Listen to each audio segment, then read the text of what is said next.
ntabwo byumvikana na gatoya. Ibi bintu kuva aho byahereye ndiko ndaguhanura ubu ngiye kugusha ku karubanda bose bakubona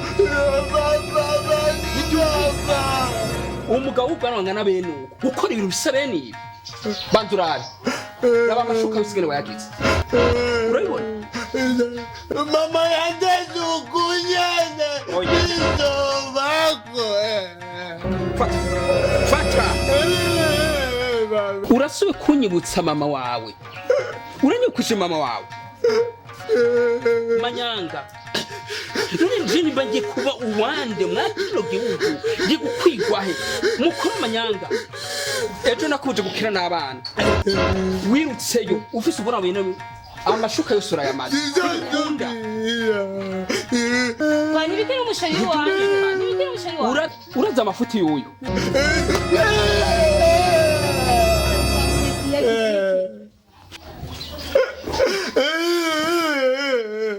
yagize iki papa umugabo angana bene uko asoba haryamye nuko gushaka ku karubanda nawe nubiraye baguma bozena haguruka shaka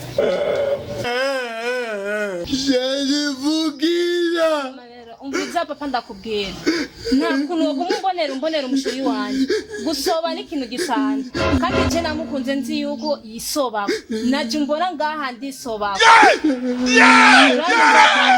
kandi namukunze tuzinanye gutoga umukubita ngo yisovye